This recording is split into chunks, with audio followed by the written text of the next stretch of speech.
وعلى آله وأصحابه الطيبين الطاهرين. I ask Allah to grant us sincere intentions. Ameen. You can come closer, sister, if you want.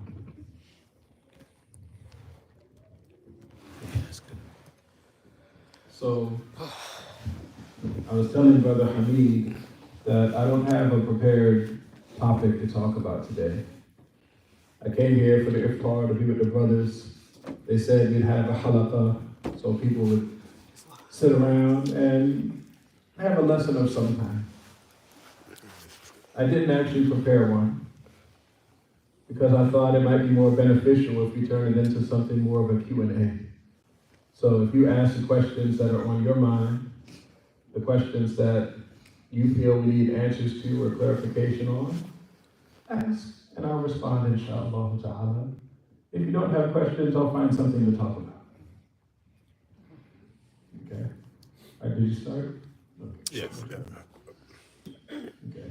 So before I start with the whatever topic Allah puts on my heart, I will ask you first if there's anything you wish to ask about.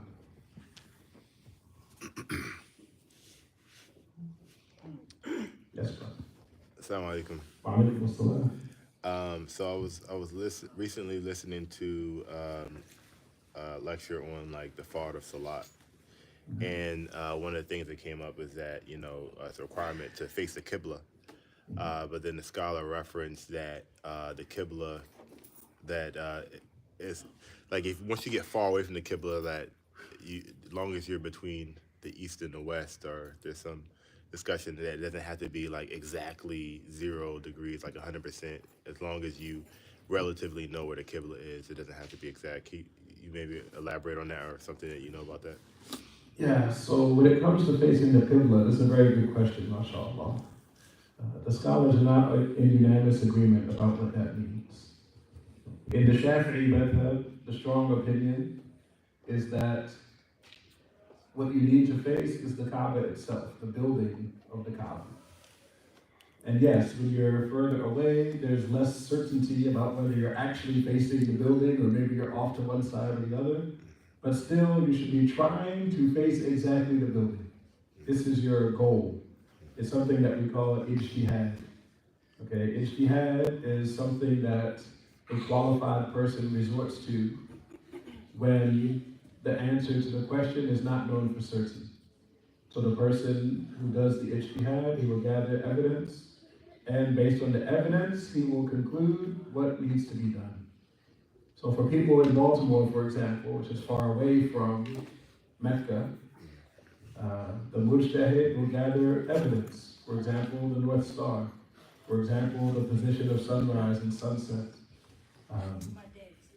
The elevation of the North Star as well. He will use these things, and even like the wind and mountains, there are many signs that can be used, but he'll gather the evidence and identify where he is on the earth. And he'll identify where Mecca is in relation to that place on the earth. And then he will try, using that information, to figure out exactly how far he needs to turn to face exactly the Kaaba. But there are other scholars who have an easier opinion than that. There are some scholars who say that once you're outside of Mecca, you don't need to face exactly the building of the Kaaba. Rather, what you face is the direction of the Kaaba. And the direction is very wide. This is why the Prophet sallallahu alaihi wasallam, he said to the people who lived in Medina that the qibla of the people in Medina is what's between the east and the west. Okay, because Mecca is where? South of Medina. So as long as you're somewhere between east and west, you're facing towards the south. Okay, and some of the methods, they understand from that hadith that as long as your back isn't turned to the Kaaba, then you count as facing it. Some scholars have a more narrower window than like 180 degrees. Some, many have about a 45 degree window. Okay. But, the saying that you face the direction is the easier saying. And it's the one that I recommend most people to follow because it will shut the door of west-west. And even in the Shafi'i school, this is considered a weekday, but it's present in the Shafi school also, that you face the direction of the Kaaba rather than needing to face the building of the Kaaba. Yes, ma'am. I wanted to add on that and then ask a question. So usually, like on Muslim Pro or Guidance, they tell you the degrees is like 58 degrees. Mhm. But I know sometimes through if you're in like a area with a lot of woods, it blocks the signal. So I take the degrees. I check both apps to make sure they both line up, and then I go to the compass app. That'll be a little bit more refined, and I have one on my Apple Watch, and I'm like, okay, 58, and try to get the best. But my question to you is that because I've stumbled upon it a lot. Say I'm coming to the masjid to pray, and I'm catching, let's say, I come in the prayer and I'm in Jama'at, but it's like Islamic Salah was the last situation. So when I come up and I have to make up 3 or 4, depending on when I come in, do I do Fatiha and the surah for each time? Like how do I go about that? Okay. First, give me a second. Can you kids in the back please make less noise? So let me take your second question first. If you come to a Jama'ah and you join it at the very end, and the Imam salams out, first thing you need to recognize is that because you did not stay in ruku' with the Imam, then you have not done any of the rak'ahs with the Imam. So a person might ask, why even join into the Jama'ah if it's the very end of it? Well, the answer is because even though you didn't catch any rak'ah with the Imam, you do get the reward of praying in the group. Okay? Even if you join right at the very end. So if you see a Jama'ah that's ending, definitely enter it. Join the Jama'ah, sit down. Even if he salams out right then, at least you are part of that group. And the reward of the one who prays in the group is magnified. And the bigger the group, the bigger the reward. Okay? So don't miss out on that. After the Imam salams out, you stand up and you pray your first rak'ah. Okay? To you, it's the first rak'ah. So you'll stand up, you'll say the Fatiha, you'll say your surah after it, you'll bow, and you'll do, your first rak'ah and your second rak'ah, and you'll sit after you finish your second rak'ah to say the tahiyyat. And if the salat you're doing has a third or fourth rak'ah, you'll stand up after that, and you'll do the third one and fourth one, you'll sit at the end and salam out like this. Yes, sir. We all feel the pain and suffering of the Muslim and Palestinians and the Gaza. I mean, you ever think that there would ever be a resolution, or what's your intake on this war and all? I mean, we all make dua, we feel the pain. We just feel so helpless. My take is make dua. My training, alhamdulillah, is in religious studies. If you have questions about Aqidah, questions about Islamic law, questions about Quran or Tafsir, I will answer if I know the answer.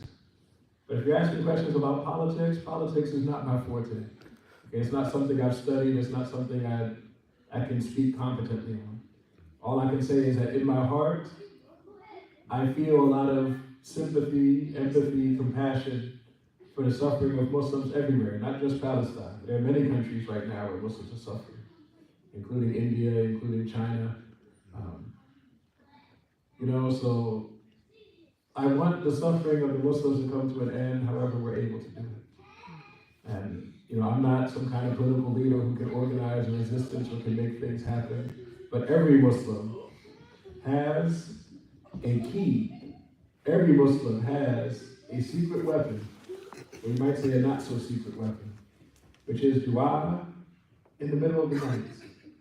Every one of us can wake up from our sleep during the nighttime, and in that blessed time during the night, pray a couple rak'ahs and make dua to Allah at that time. Okay? Because with Allah's help, everything is possible. So this is something that I recommend all of us do, not just to help the Palestinians, but to help all of the Muslims, including Muslims in Baltimore, many of whom are suffering here. Okay? This is something that all of us can do, inshallah. And if you want your du'as to be answered, it's also very important that you avoid the haram. Okay? If you got haram food in your stomach, or you have haram clothing on your back, or you're staying in a home that's haram for you to occupy, and you're making dua to Allah, don't be surprised if your dua doesn't get answered in that situation. Of course, Allah is merciful. He might still grant you what you're asking for, but don't be surprised if you don't get it. Okay, the Muslims of the past who are known for whenever they make dua, they just get whatever they ask for. These were Muslims who were pious. These were people of taqwa. These are people who went years without doing anything haram. And compare that to many Muslims of today, many of whom I doubt go even one day without doing anything haram. So there's a big difference between the people whose du'as are always answered and the rest of us. But at the very least, try to make sure your food and your clothing and the shelter, like the place that you're in when you make the dua, that these places are all permissible. While we're on the subject of food, I'll mention something else. A lot of people, they get confused with the word halal. Okay, this word halal, sometimes when we use the word halal, we mean it's permissible to eat. And sometimes when we say the word halal, we mean it's a species of animal that's not categorically forbidden for us. So you will sometimes hear a person say chicken is halal. And what he means by that is that chicken is a species of animal which is not categorically forbidden from us. Okay? He does not mean that all chicken is permissible to eat. Okay? Chicken is an animal we're allowed to eat. But in order for it to be permissible for us to eat it, it needs to be killed in an Islamically acceptable way. Okay, so it has to both be an animal that's permissible to us and killed in the proper way. Only then is it permissible for us to eat. And I think some people, they've heard, oh, chicken is halal. And so they just, after that, they thought chicken is always halal, no matter where it comes from. No matter if it was killed by electrocution, or if it was killed by wringing its neck, or if it was killed by cutting the throat. Some people, they don't even ask those kinds of questions, how it was killed. Even though the Quran specifically forbids in Surah Al-Ma'idah, animals that were killed by wringing its neck, animals that were killed by heavy objects like rocks killing it, animals that died because it fell from a high place to a low place, animals that are what we call meta, meaning it died not through the Islamic process of slaughtering an animal. It's called meta. We're forbidden from eating these things, explicitly in the Quran. It's forbidden. Okay, so if you have a cow, and you know what a lot of people do in America is they shove a metal rod through the cow's head. And then after that, they cut the cow's throat. Okay, this is what a lot of people do. And in this situation, you don't know what was the cause of death for the cow. Did the cow die because of the throat cut, or did it die because of the rod you shoved through its brain? You don't know if the cause of death was the Islamic slaughter or the other thing, and so that makes it forbidden for you to eat. And there are many hadith that confirm this. That if there's doubt about what caused the death of the animal, that it's forbidden to eat. Such as the hadith where one of the Sahaba came to the Prophet ﷺ. He had a dog that had been trained to hunt, and he sent his dog to go kill an animal for him. And when he caught up to where the dog was, where the dead animal was, he found another dog there. There were two dogs there. His dog plus another dog was there. And so he asked the Prophet, sallallahu alaihi wasallam, if it's permissible to eat it, because he doesn't know which dog killed it. And the Prophet ﷺ said not to eat it. Because there's doubt whether his dog killed it or the other dog killed it. Okay, in cases where there's any doubt whatsoever about whether that meat is permissible to eat or not, that makes it forbidden to eat. And this is by unanimous opinion of all the scholars. Meat that there's doubt about is not permissible to eat. And I feel that in this day and age, a lot of Muslims are kind of too lax on this issue. And what made it worse is that some of the sheikhs in our times, Like some of them, I don't know where they're getting what they say. You know, there are some sheikhs that say that machine slaughtered meat is allowed to eat. You know, you put the animals on a conveyor belt, and the machine is cutting their necks. You know, some scholars say this is permissible to eat. And I'm like, well, according to who? Which of the scholars in the past said something like that? You know, because the scholars of the past, like the real scholars, the big scholars, they mention all the criteria that have to be met. And among the criteria is that the cutting of the throat has to be done with an intention. A machine doesn't have an intention.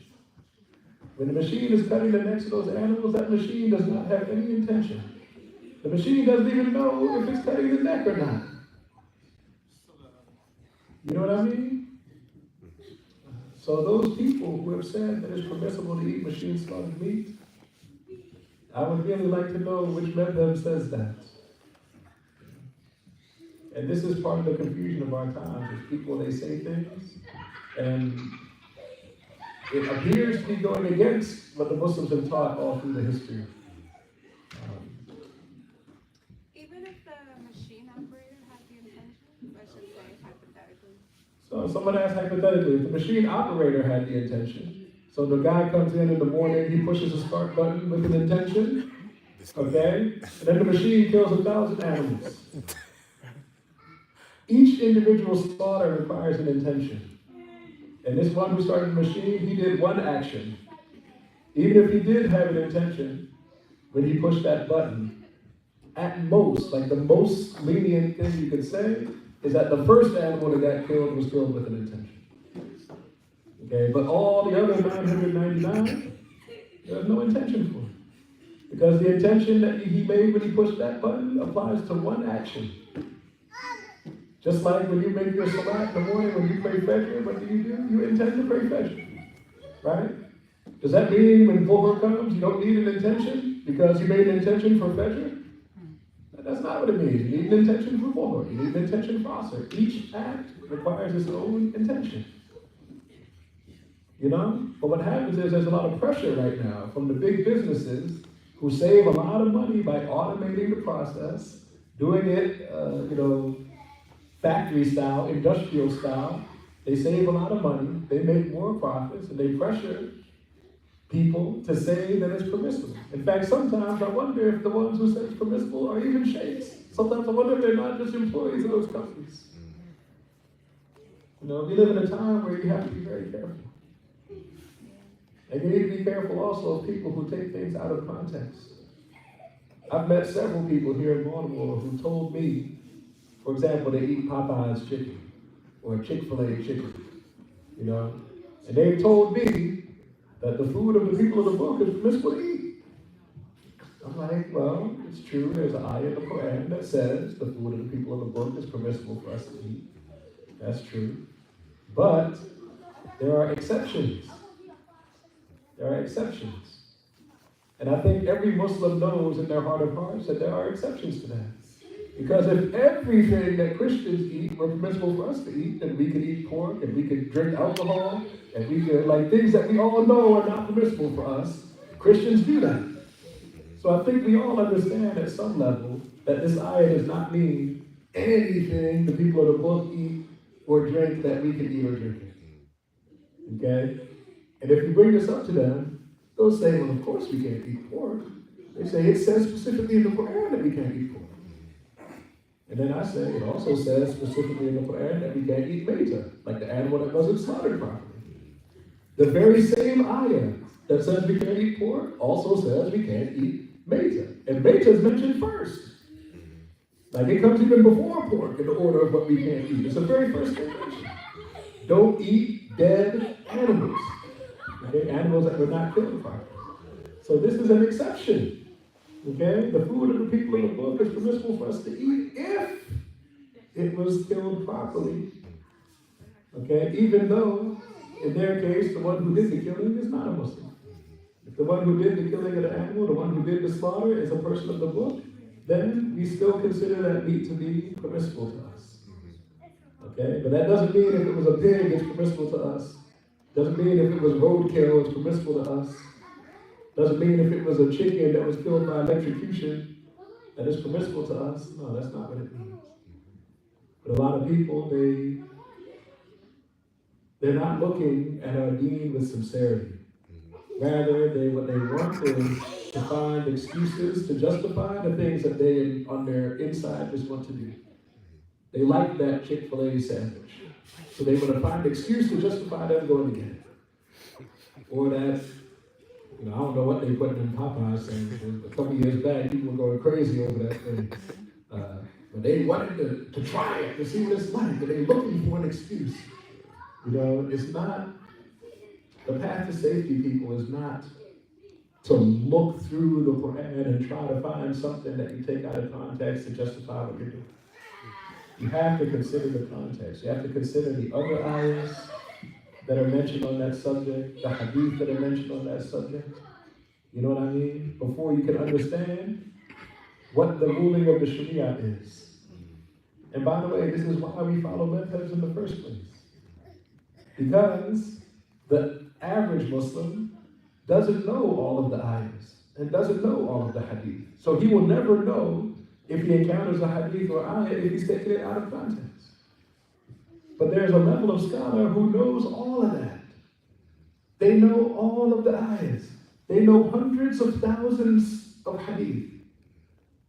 Okay? So on any question that comes up, they can remember off the top of their head, by heart, every ayah, every hadith that deals with that subject, and they can struggle through the process of figuring out what it means.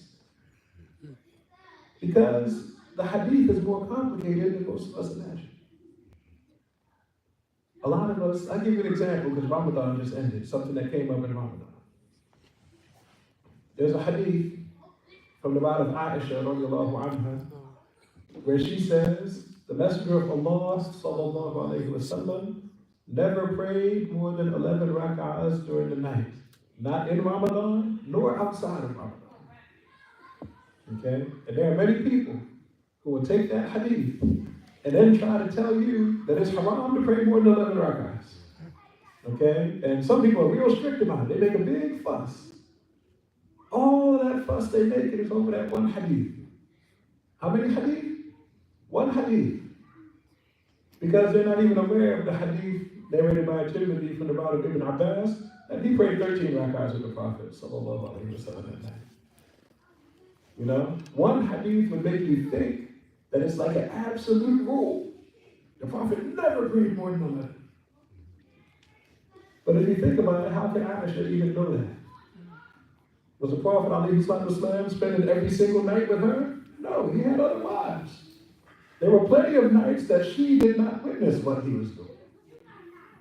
So what that hadith really means is, she never saw him pray more than 11 rak'ahs, not in Ramadan or outside of Ramadan. But it's confirmed from other Sahaba that he was seen praying more than 11.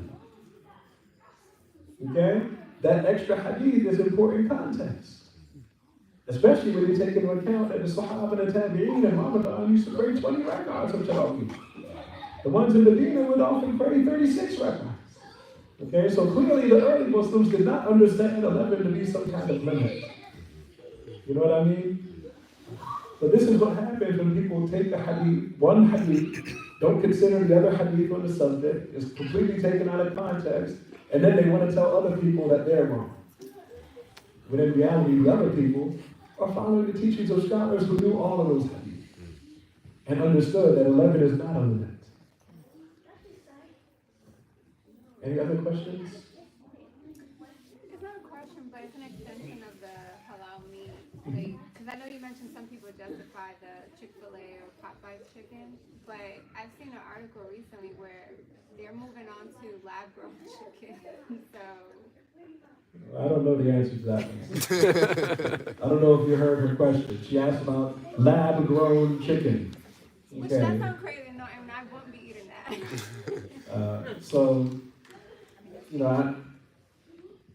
Abdullah bin Umar, radiallahu anhuma, the famous scholar among the Sahaba, he said that this deen is based on three things. It's based on the Book of Allah, the confirmed Sunnah of Rasulullah sallallahu alayhi wa sallam, and I don't know. Okay, what he means by that is saying I don't know when you don't know is just as important as knowing the Quran and the Sunnah. Okay, if someone's asking me about lab-grown meat, let me tell you, I don't know. I don't know. All right, and it's important for me to get across to all of you that in this deen, the Muslims fall into two categories. You have mujtahid scholars, who are the people who have enough knowledge to derive the rules of the religion from the Quran and Sunnah. And you have everybody else, the muqallids, the people whom Allah commanded to ask those people the questions. All right, so you're either a person of knowledge or you're someone who asks the people of knowledge. Okay? None of us in this room here are people of knowledge. All of us are in that second category, the people who, if we have a question, we ask the people of knowledge. Everything that you hear from me, it's not my opinion. Okay, I'm not telling you what I think the religion says. I'm not qualified to have an opinion about any aspect of this religion. Everything I say to you is what scholars of the past, scholars oftentimes from more than 1,000 years ago, what they taught is what has been passed down from teacher to student, to student, to student, to student, to student, until it reached my ears. And I can show you, inshallah, if you're interested, like a documentation of the chain of my teachers going all the way back to the Sahaba. Yeah. Okay? This knowledge that I give you, it comes from three of the Sahaba. It comes from Ibn Abbas, and Ibn Umar, and Anas. Okay? Ultimately, that's where the things I'm saying come from. If you ask a question that they didn't have an answer to, then that means I didn't hear the answer to that question, which means I don't have an answer to your question. Okay? Because I'm not going to put myself in trouble by trying to give an answer when I'm not qualified to give one. And one thing I wish I could really kind of broadcast and emphasize, and like if I could snap my fingers and change things about our community, I would try to get everyone to understand that. Okay, that our opinions mean nothing. And in fact, the most knowledgeable person in this entire ummah, who was Ali ibn Abi Talib, radiallahu anhu. You know, the Prophet ﷺ, when he married his daughter Fatima to Ali, he said to her, I'm marrying you to the most knowledgeable one in the ummah.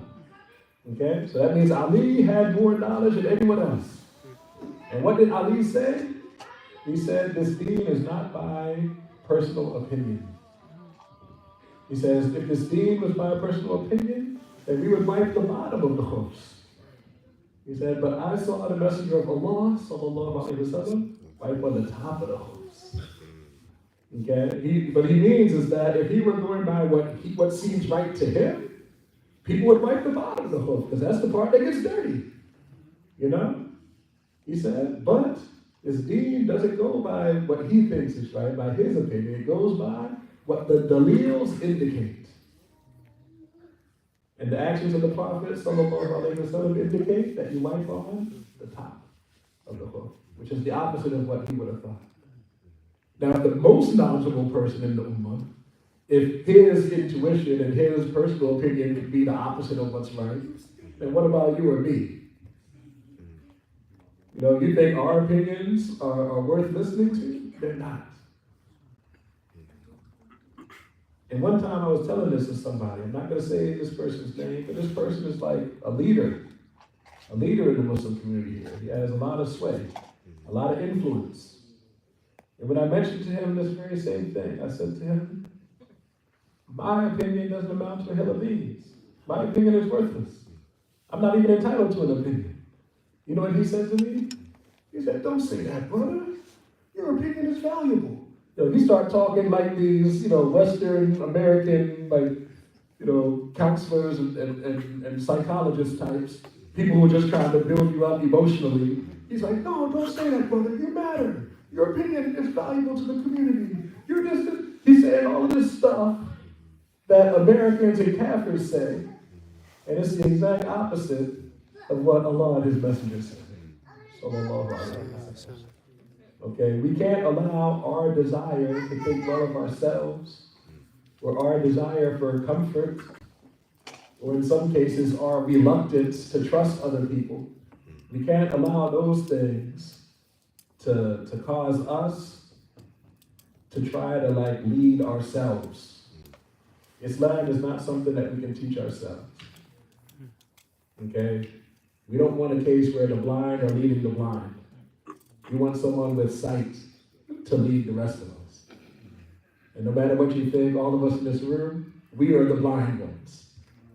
Okay? Imam Shafi, Imam Malik, Imam Ahmad ibn Hanbal, Imam Abu Hanifa, and the people of that rank, they are the people who could see. Okay? They told us how to practice, and we'd be idiots not to take their teaching. We'd be idiots. Get off our soapbox now. What's next? Yeah. I've listened to you speak, Sheikh, and you made some great points about us, not knowing we should follow one of these lights, one of these four ways, and you just mentioned somebody in the city that you were speaking to on the issue about if you put your own opinion into the matter, I always say you like go to the bottom of the cook instead of the top because it get dirty. It just comes down to people being ignorant, and a lot of people like attention. So quote unquote, the people in leadership positions, they like attention, they like the mic, and they don't want people to differ from them.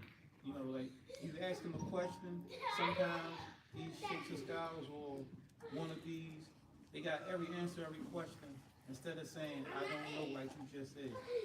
So we have to, speak to the community more on topics and issues like this about like the knowledge, and good respect when it comes to knowledge, because I think in our African American community, we don't respect people who have knowledge, or who could, lead us to where we need to go. Like you said, I don't know everything. Everything I know comes from 3 sources. That's the first time I heard you say that, man. I'll reward you for that, for mentioning that, because that's a great point right there. It comes from the Sahaba.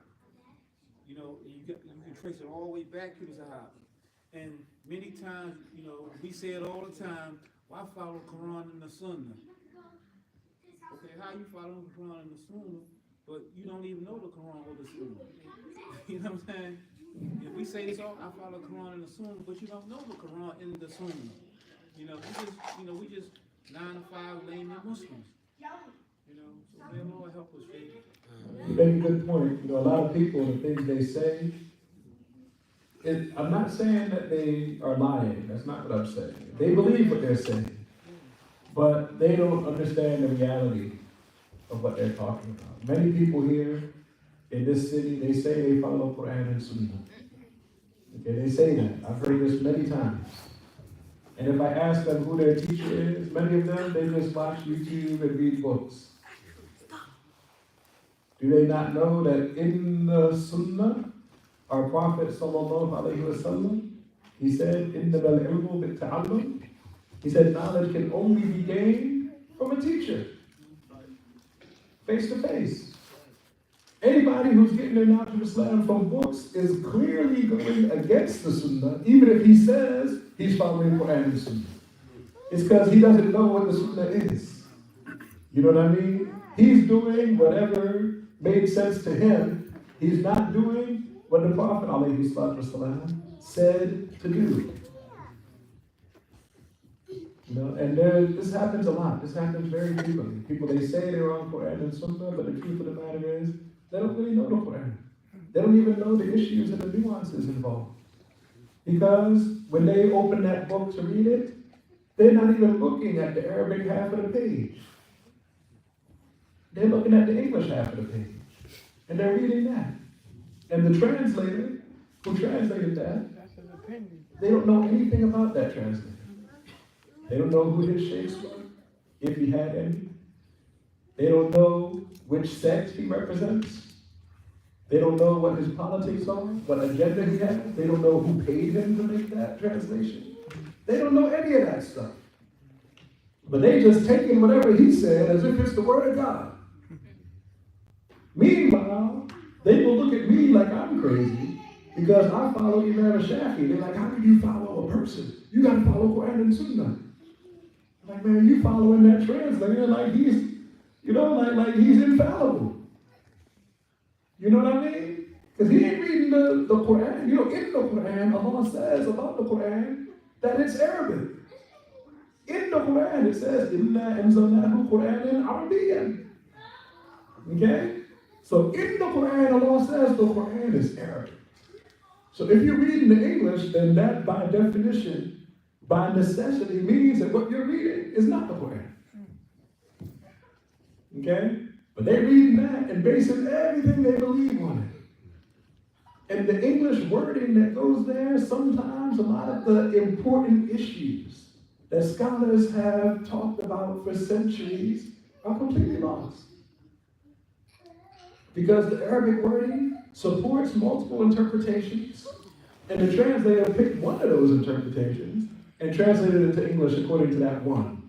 So the English translation, it seems very clear that it means X. But then when you go to the tafsirs, you'll see the scholars talk about, well, some say X, and some say Y, and some say Z, and some say A, because all of these interpretations, actually, the wording of the ayah supports them all. And once you compare it with other ayahs and other hadith, you might find that the interpretation that translator chose is the weakest of all the interpretations. But he chose it for political reasons. You know what I'm saying? And I'm saying all of this because we've got to stop lying to ourselves. A lot of people are like delusional. When they say they follow Quran and Sunnah, like it doesn't take much thinking to realize that they're not following Quran and Sunnah. They're following this translator and that translator. And some of these translators, man. Let me tell you, I got a book in my car right now. I think I have it in the car, in the trunk. Sahih al-Bukhari. In fact, it might even be on one of the shelves here. There's a printing from Saudi Arabia, Dar es Salaam Publishers, of Sahih al-Bukhari, translated by Dr. Mohsin Khan. It's a very well-known translation. Some of y'all might even have it in your house.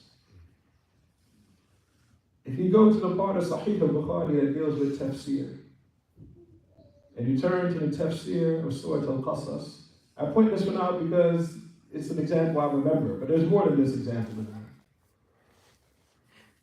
You go to Surah Al-Qasas, and Al-Bukhari mentions the ayah, كُلُّ شَيْءٍ هَالِكٌ إِلَّا وَجْهَهُ. Okay? And the Arabic word here is wajh. And he mentions in his tafsir, this is in Sahih Bukhari, Imam al-Bukhari mentions two tafsirs for this word wajh. He says, mulka, he says that wajh means mulk. That the way to understand this ayah is that everything will perish except for the dominion of Allah. And then he says, when you call, and he says there's another tafsir that's acceptable, but he considers it weak. إِلَّا مَا أُرِيدَ بِهِ وَجْهُ اللَّهِ. He says it can also be understood as meaning that everything will perish except what was done for the sake of Allah. Meaning your good deeds. And everything will perish except your good deeds. Imam al-Bukhari himself, he said these are the two ways to understand that ayah. Okay, it either means Allah's dominion, or it means your good deeds are what won't perish. He gave these two tafsirs because this book, he's not giving tafsir of every ayah, like a tafsir of the whole Quran. He goes surah by surah and picks, just the ayahs that a person might misunderstand. And he gives what you need to know to not misunderstand. So he mentions this ayah. And he gives you the two tafsirs because he doesn't want a person to think that it means face. He doesn't want a person to think that the ayah says everything will perish except Allah's face. He said it does not mean that. You either understand it, that everything will perish except His dominion, or you understand it, everything will perish except for your good deeds. If you look on the English side of the page and see how Dr. Muhammad Mohsin Khan translated it, you will see he didn't translate the tafsir at all. The English side of the page is blank. Blank. And as for the ayah, he translated it by saying, everything will perish save his face. The English side is literally the opposite of what al-Bukhari said. And he concealed it. All the tafsir that al-Bukhari gave, he refused to translate it and left it blank. Why? Because he belongs to a sect that teaches you have to take everything in the Quran literally. He belongs to a sect that says it's misguidance to interpret it in the way that al-Bukhari did it. So according to them, Imam al-Bukhari is misguided. Okay? Some of them might even call him a kafir. Okay? And on top of that, they claim that the Muslims from the first 300 years didn't used to do that. But guess what? Al-Bukhari is from the first 300 years. And he did it. You know, they have their story that they tell, which is not actually in agreement with the real history of Islam. But, you know, that's their agenda. They're trying to spread a certain point of view, which is not rooted in the truth. And one of the ways that they spread it is translation. They pay people to translate things the way they want it translated. And they know that the people who read it usually will not know Arabic. They won't be able to compare it to the Arabic side of the page. And by the way, this is not just limited to translation. They will also tamper with the Arabic side of the page. You know, such as in Riyadh al-Salihin. They put out a version of Riyadh al-Salihin where there's a chapter where Imam al-Nawawi, the author of the book, he says, the rewardability of visiting the grave of the Messenger of Allah, sallallahu alaihi wasallam. There's a whole chapter about how rewardable it is, how good it is to go and visit Prophet Muhammad's grave in Medina, sallallahu alaihi wasallam. Of course, that sect teaches it's haram to visit graves. Some of them might even say you're a kafir if you visit a grave. And so what did they do when they printed their version of the book? They changed the word grave to masjid. So in their version, the title of the chapter is the rewardability of visiting the masjid of the Messenger of Allah. You know? So it will make the reader think that all those hadiths, which are actually about visiting his grave, because you know his grave, like the masjid, was built around his grave. They make it seem like all that reward is for visiting the masjid, not the grave. But it's actually the reverse. That reward comes from visiting his grave. And among the Sahaba, there are plenty of hadith documenting the Sahaba visiting his grave and making dua there. And doing more than that, which I'm not going to go into right now. That's a discussion for another day. Okay, the fact of the matter is, there are people spreading things with their own agenda. Elijah Muhammad, who showed up and told everybody God was a black man and the devil was a white man. Y'all know who I'm talking about. And he said that was what Islam teaches. He wasn't the first person to lie about Islam. And he wasn't the last person to lie about Islam. Okay? There are people going around right now spreading things that are obviously false, but not obvious to us. Because they know we really don't know. And these very same people, they warn you against listening to people like me. They say, no, don't listen to him. Because anyone who was taught with a chain, with knowledge that goes back to the Sahaba, we're going to say something completely different than what they say. So they tell you, no, don't follow them. They tell you, no. They say you can't put an intermediary between you and the Quran and Sunnah. They say you have to go directly yourself. It goes against the Sunnah. The Sunnah says you need a teacher. They say don't get a teacher. Okay? The Sunnah says there are mujtahids and there are muqallids, and only mujtahids can interpret the deen. They say everybody can interpret it. They're going against it so clearly, but we don't know. These are very dangerous times we live in, times of fitna. And we need to be very careful. So my advice to everybody here and to everybody that sees this video is check out your teachers.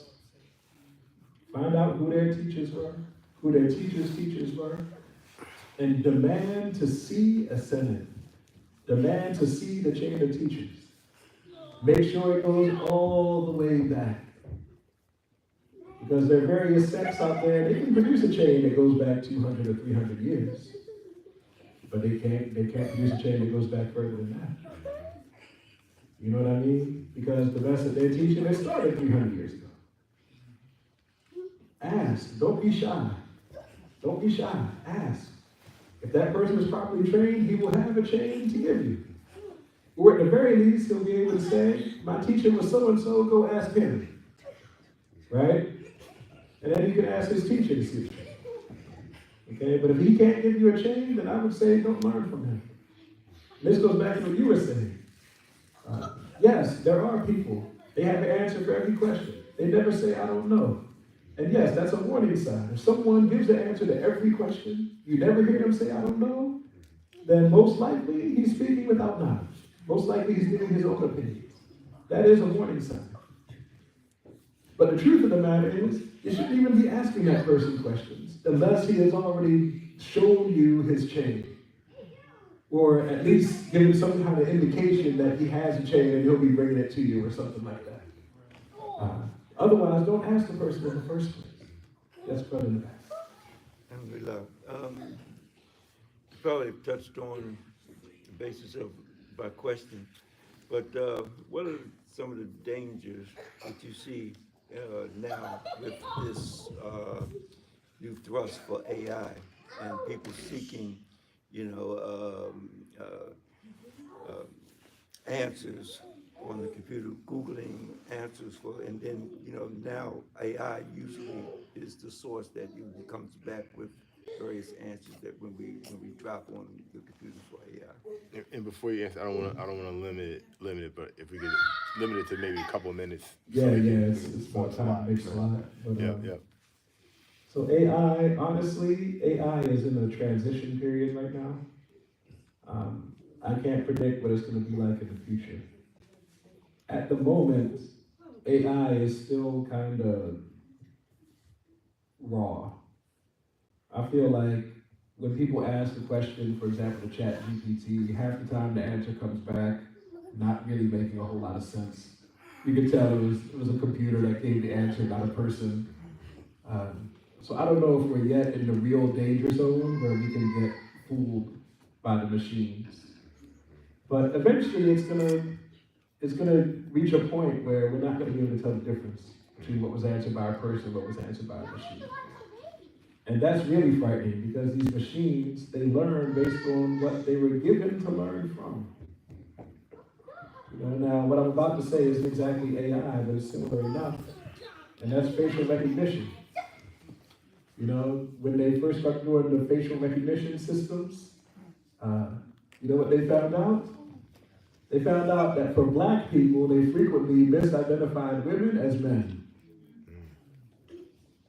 Okay? Because the pictures they gave to train the facial recognition were mostly pictures of white people.